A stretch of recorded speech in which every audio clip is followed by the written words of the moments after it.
Bonjour, aujourd'hui j'aimerais profiter de l'occasion d'un prêt par mon ami Monsieur Smith d'un jouet, une micro-machine, qui est peut-être une gamme de jouets que vous connaissez.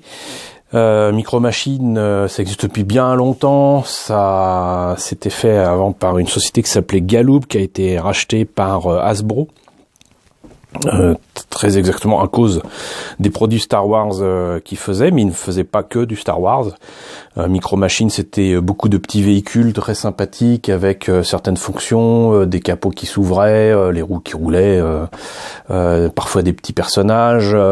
C'était pas seulement du Star Wars, c'était aussi du Star Trek, c'était il y a même eu du Alien, il me semble à un moment, étrangement du Predator je crois, mais du Alien ça j'en suis sûr. Enfin bref, il y avait quantité de choses, c'était souvent soit comment dirais-je très précisément la reproduction de l'objet ou du véhicule d'une série ou d'un film, soit la reproduction, on va dire, un petit peu déformée, un petit peu détournée de la licence d'origine.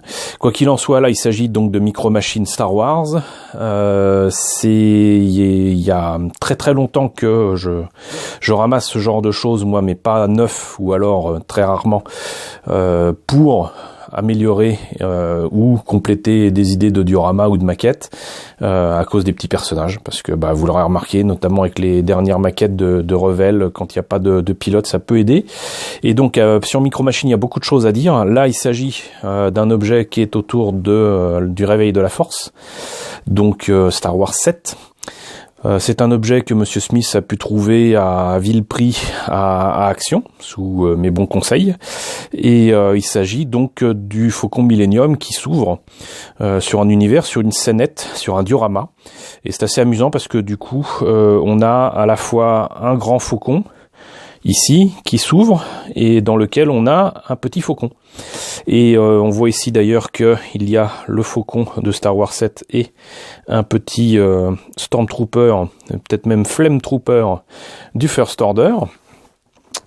Et puis voilà, donc ça s'ouvre, il y a moyen de jouer avec, c'est un jouet, hein, donc de toute façon voilà, mais ça peut être intéressant à récupérer pour différentes choses, puisque je vous l'ai déjà prouvé, que ce soit des primes McDo ou des jouets repeints, ça peut être sympa. Et encore une fois, les micro-machines, l'intérêt c'est que on peut franchement récupérer des trucs vraiment très très cool. D'ailleurs, je vais en profiter pour vous montrer exactement ce qu'il en est. J'ai récupéré ici pas mal de choses, je vais vous sortir ça du sachet, on va voir ça ensemble. Alors c'est tout petit, hein, mais vous avez aussi des sachets façon pochette surprise qui sont disponibles à Action pour 99 centimes. Moi je vous les recommande. En plus, en touchant les sachets, vous pouvez deviner un petit peu les véhicules qu'il y a dedans. J'ai trouvé comme ça des Star Destroyer, des TIE Fighter. Malheureusement, je n'ai pas réussi, à l'heure où je filme cette vidéo, j'ai pas réussi à retrouver les petits véhicules en question. Mais vous voyez par exemple là, j'ai un TIE Fighter. Bon, il est un peu mou, mais il y a moyen de faire quelque chose de correct, à supposer qu'on puisse redresser tout ça, et il va me servir, enfin en tout cas ses frères vont me servir pour un diorama dont je vous ai parlé à l'occasion de la présentation de la vidéo sur la base rebelle de Hoth, qui présentait un Faucon Millennium assez petit, et j'ai récupéré cette maquette là, je l'ai modifiée, et j'ai l'intention de le présenter dans comment dirais-je, à l'intérieur de l'étoile noire numéro 2 du Retour du Jedi, et le Faucon est suivi par à la fois des X-Wing et des TIE Fighter, donc ça sera parfait à mettre derrière le Faucon. Je pense que c'est quasiment la même échelle, et donc ça peut le faire. Donc ça par exemple, typiquement, là vous voyez, c'est encore même dans les sachets, ce que vous voyez là, ça a ni plus ni moins que 22 ans, peut-être même 23, parce que j'avais acheté ça dans les menus enfants de Kentucky Fried Chicken, KFC, qui faisait donc des promos autour de Star Wars avec la sortie de la trilogie originale au cinéma dans la spéciale édition. Et donc du coup, il y avait moyen de récupérer dans les menus enfants ce genre de choses. Après, ils ont fait d'autres primes enfants qui étaient limitées à Kentucky Fried Chicken. Je vous les présenterai un jour parce que je pense pas qu'il y ait grand monde qui ait montré ça en vidéo, en tout cas en français. Je vous les montrerai, c'est assez amusant. Il y a une étoile noire qui balance des TIE Fighters, un petit AT-AT, un petit Scout Walker, et des trucs assez sympas. Donc ça, c'est encore sous sachet et bon, voilà, comme quoi les projets ça traîne depuis très longtemps, mais vous voyez, vous avez des trucs assez sympas qui peuvent donner des dioramas tout aussi sympas.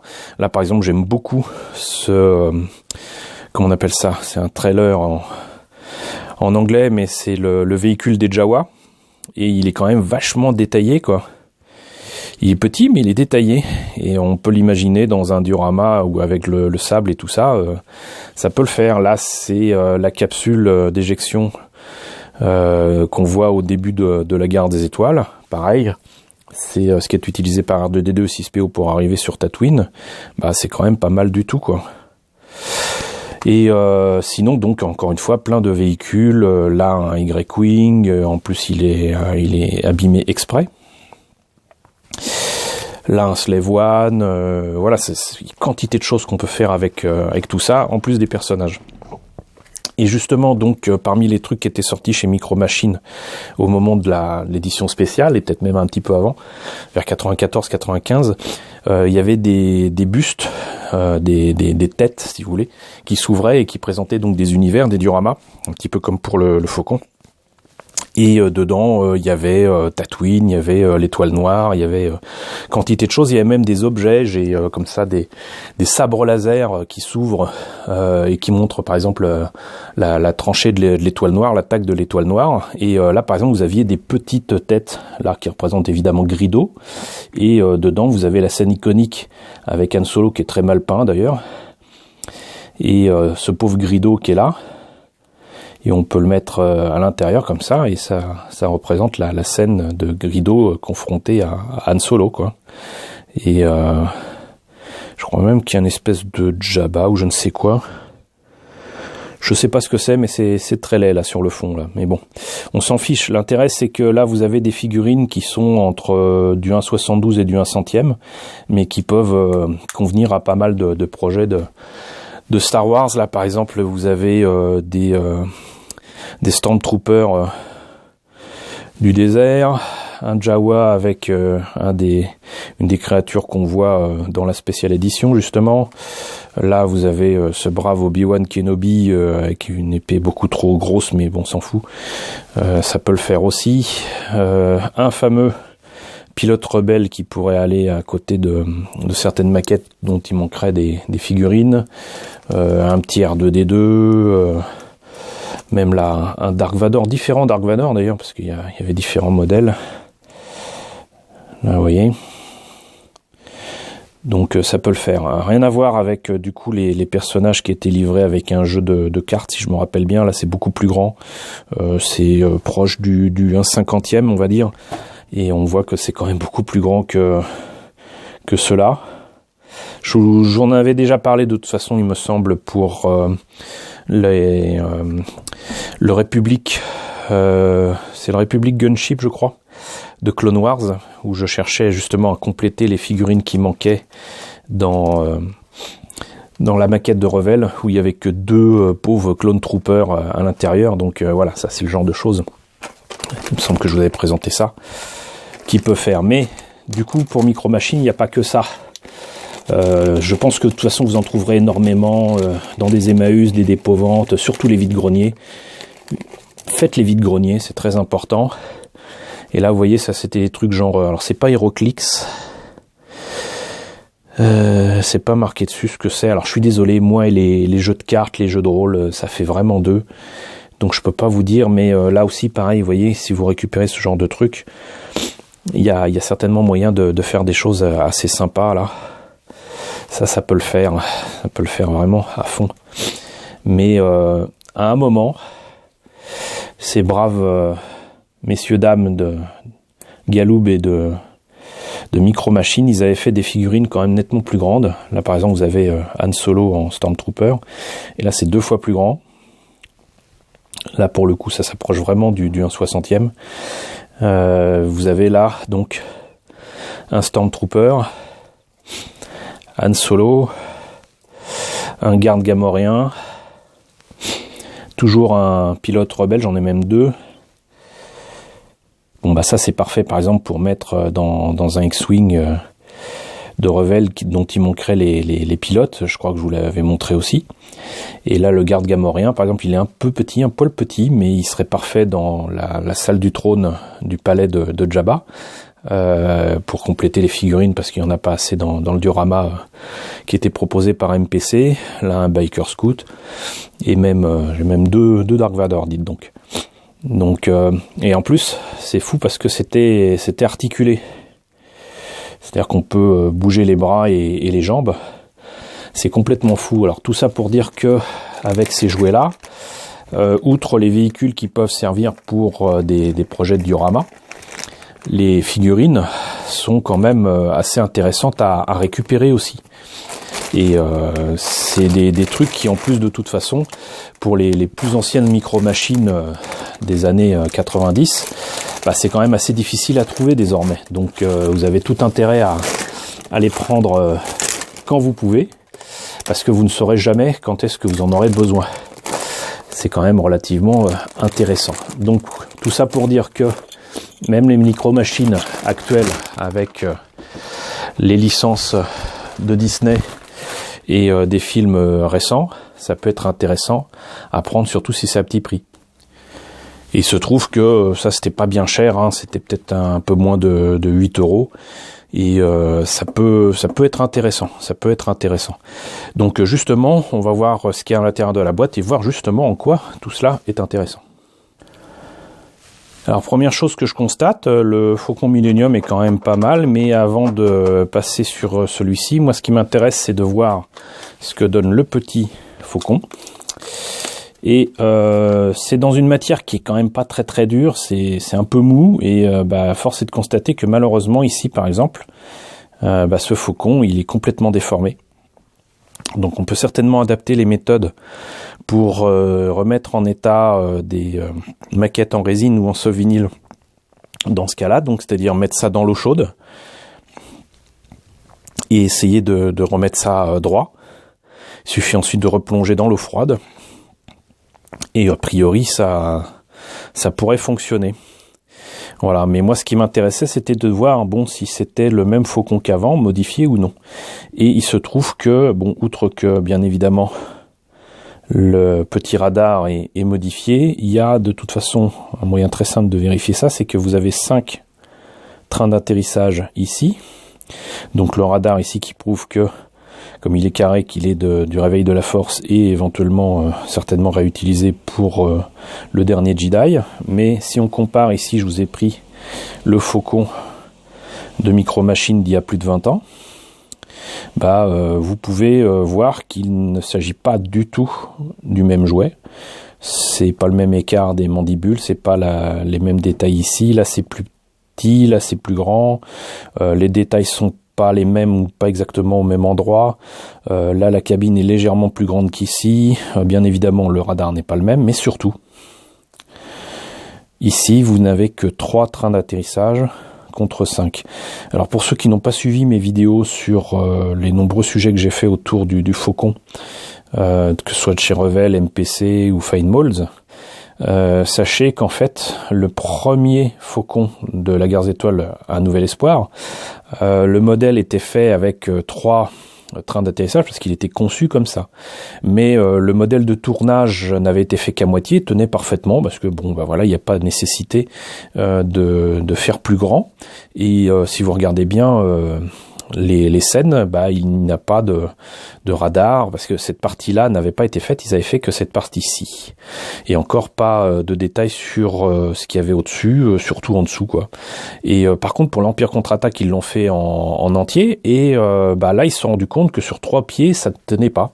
C'est-à-dire que le Faucon que vous voyez dans l'Empire Contre-Attaque, que ce soit sur Bespin, que ce soit dans le ventre de l'espèce de ver géant dans les astéroïdes, et surtout sur la base glacée des rebelles de Hoth, il se trouve que s'ils avaient mis sur 3 trains d'atterrissage, ça n'aurait pas tenu, la structure n'aurait pas tenu. Donc ils ont mis 2 trains d'atterrissage supplémentaires ici. Et ils l'ont fait figurer aussi, c'est ça qui est fort, sur les modèles de tournage miniatures. Donc du coup, le Faucon s'est retrouvé avec non plus 3,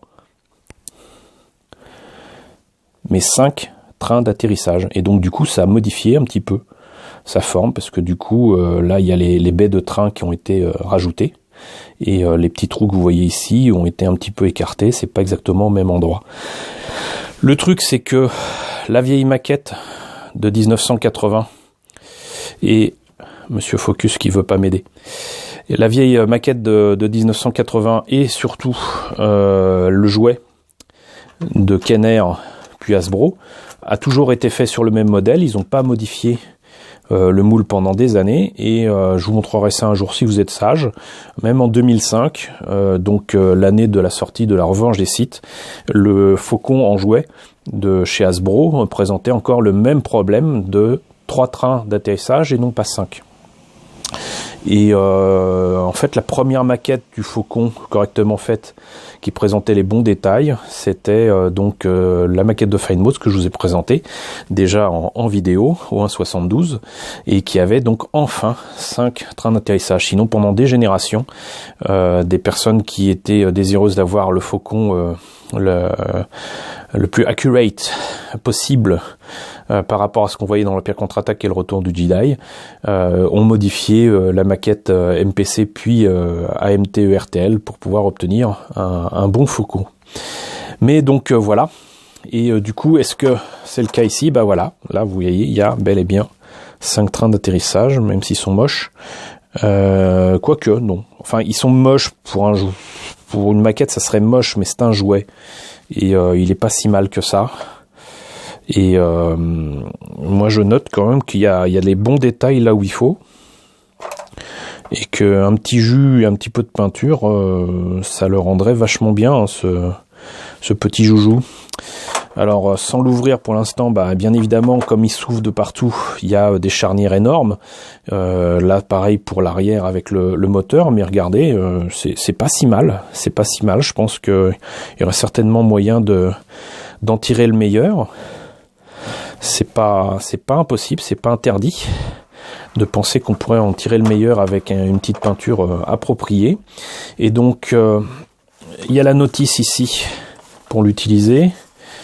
Il y a des autocollants à rajouter, mais je ne le ferai pas, je le laisserai au bon soin de Monsieur Smith. Après tout, c'est son joujou. Et voyons, alors qu'est-ce que ça donne donc? Faut l'ouvrir comme... Ah, ça c'est sympa, vous voyez. C'est que en fait, il y a presque un automatisme. Si vous faites ça comme ça, hop, ça s'ouvre complètement. Est-ce que ça se suit ensuite? Bon, apparemment, faut forcer un petit peu. Je sais pas pourquoi. Il doit y avoir un truc. Bon, en fait, il y a un petit truc mécanique qui fait que quand on l'ouvre par ici, ou plutôt par là, voilà. Quand vous faites ça, ça l'ouvre, mais par contre pour le refermer, c'est pas le même deal.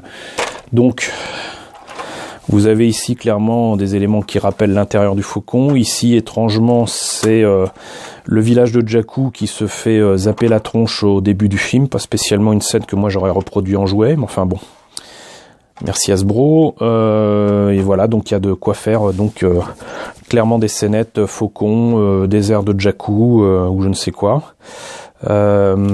Si j'ai bien compris la notice, vous mettez le petit Faucon ici, et ce qui se passe, c'est qu'en fait vous appuyez sur le côté là, et vous pouvez faire tourner le Faucon autour et le faire cracher, évidemment.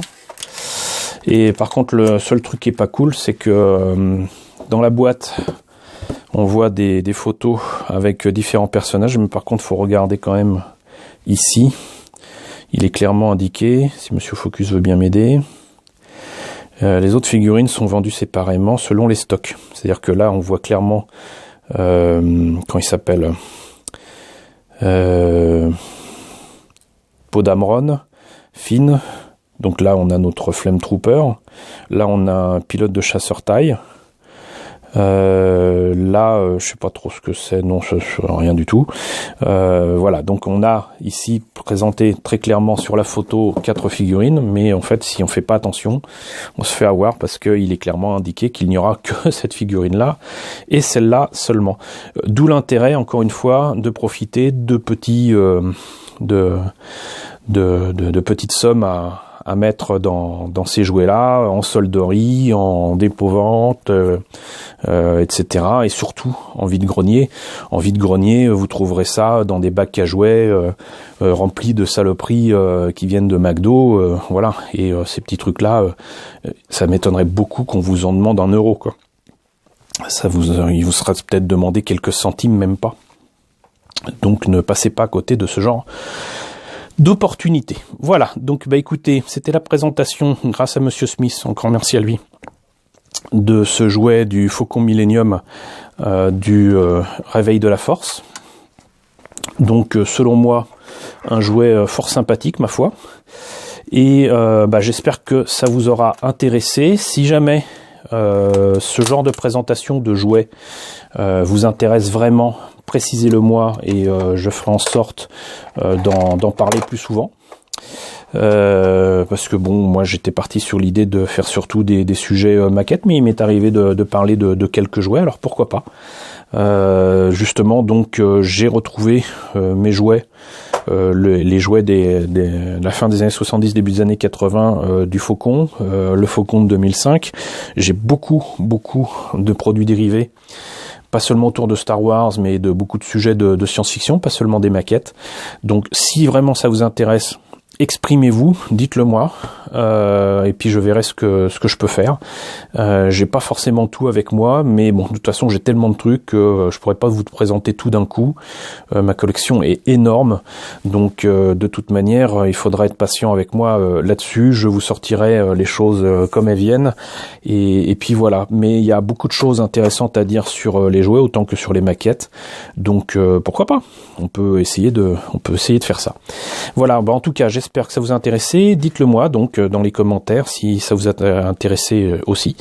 Et n'hésitez pas à liker, n'hésitez pas à partager, n'hésitez pas à vous abonner si ce n'est pas déjà le cas. Merci beaucoup à toutes les personnes qui m'ont rejoint ces derniers temps, ça fait vraiment plaisir. On est plus de 2100 maintenant sur la chaîne, c'est vraiment super cool. Et donc je vous retrouve très bientôt pour la présentation éventuellement de nouveaux jouets Star Wars.